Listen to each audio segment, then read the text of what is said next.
gente, tudo bem com vocês? Hoje a gente dá início ao nosso capítulo 9, que é o nosso último capítulo do módulo 3, certo? Hoje a gente vai falar sobre as figuras geométricas planas.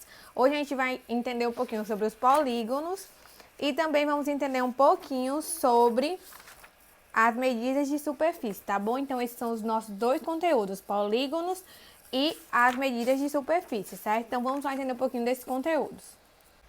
Bem, os polígonos são formados por segmentos de retas fechadas, certo?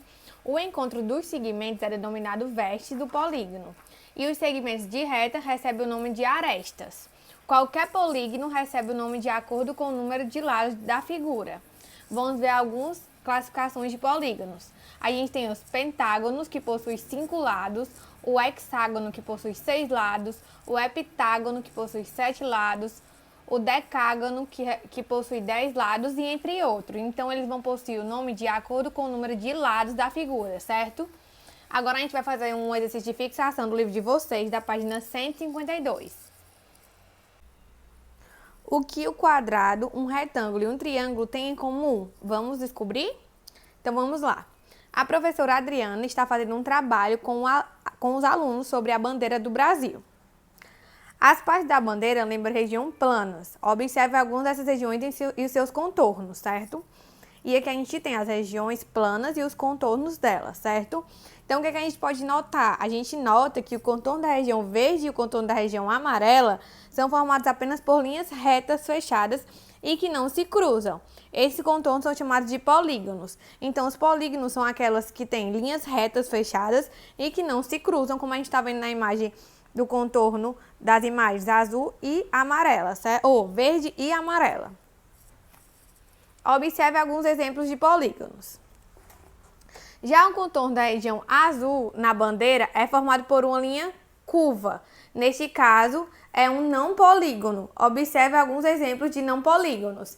Então, aqui nessa imagem, a azul, ela é o quê? Ela é linha curva. E ele é um não polígono, certo? Diferentemente da amarela e da verde, que são polígonos, que têm as retas, mas elas não se cruzam, não é isso? Que são linhas retas. Um polígono mais sua região interna determina uma região poligonal. Para simplificar, daqui por diante também vamos usar a palavra polígono para indicar uma região poligonal. Podemos identificar o lado e o vértice de um polígono. A gente tem aqui a vértice e tem um lado. Cada linha reta do polígono é um lado e o ponto de encontro de dois lados é a vértice. Então, quantos lados tem esse polígono? Então, vamos contar. 1, 2, 3, 4, 5. A gente tem 5 lados. E quantos vértices? Vamos contar. 1, 2, 3, 4, 5. Temos 5 vértices. Então, o que é que a gente tem que saber? Que o polígono é um lado e o ponto de encontro de dois lados é uma vértice. Então, quando a gente tem um ponto de dois encontros, tipo quando a gente tem aqui, como um nomezinho vértice, tá aqui. Quando a gente tem esses dois encontros aqui, a gente conta uma vértice. Aqui mais outro encontro, 2 vértices. Outro encontro, 3 vértices. Outro encontro, 4 vértices. Outro encontro, 5 vértices. Então, a gente possui 5 vértices e 5 lados, que a gente também conta pelos lados. Então, a gente tem aqui, tá vendo? A gente tem o nome lado, 1, 2, 3, 4, 5. 5 lados. Então, 5 vértices e 5 lados, certo? Os polígonos podem ser nomeados conforme a quantidade de lados. Observe e complete os quadros, como a gente falou, né? De acordo com a quantidade de lados, eles podem ser nomeados. Então, a gente tem um triângulo, ele possui 3 lados e 3 vértices. Já o quadrilátero tem 4 lados e 4 vértices. Pentágono, quando fala pentágono, a gente tem 5. Então, a gente conta 1, 2, 3, 4, 5. 5 vértices e 5 lados.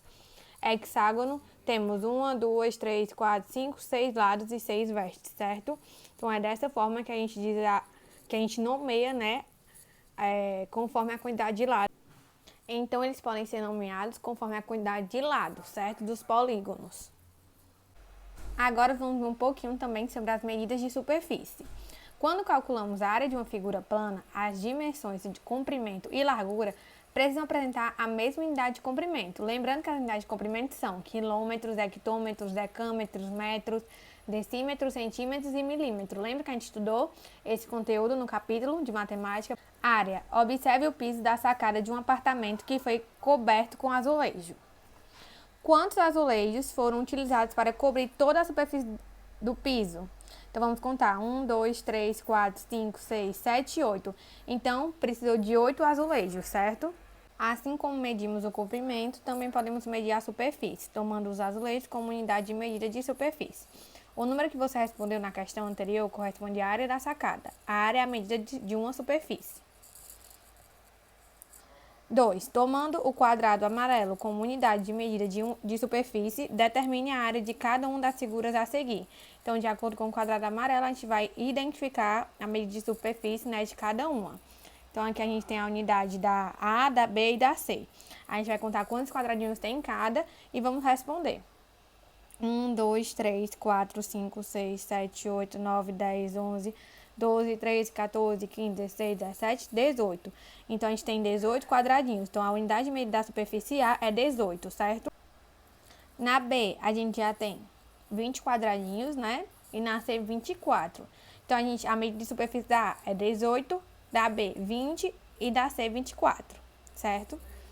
A unidade de medida de superfície foi indicada pelo quadradinho amarelo. Então, a gente conseguiu identificar o da figura A, o da figura B e da figura C da segunda questão. Já na terceira questão, ele pede para a gente conversar com os colegas sobre a estratégia que vocês utilizaram para determinar as áreas da figura. Então, o que a gente consegue identificar é que há mais de uma maneira de determinar a área de cada figura, como contar quadradinhos 1 a 1, ou decompor uma figura em retângulo, usar a multiplicação para calcular a quantidade de quadradinhos de cada retângulo e depois adicionar os resultados. Então, isso que a gente tem que ver, que a gente consegue utilizar várias maneiras para determinar a área de cada figura. Então é isso, pessoal. Nesse capítulo a gente conseguiu identificar que os polígonos eles podem ser nomeados conforme a quantidade de lados e vértices, certo? Que o triângulo ele possui 3 lados e 3 vértices. Cada linha reta do polígono é um lado e o ponto de encontro de 2 lados é um vértice. E a área é a medida de uma superfície. A área do triângulo, ao lado, mede 8 quadradinhos. Então, a gente conseguiu também identificar como é que a gente conta as áreas, né? Que pode ser através dos quadradinhos, também pode ser através dos cálculos, somando, né, os quadradinhos e colocando o resultado, certo? Essa aqui é a nossa agenda. Os polígonos é da página 155 a 161 e a medida de superfície é 163 e 164, certo? Então é isso, pessoal. Qualquer dúvida vocês podem me perguntar. Um beijão e até a próxima.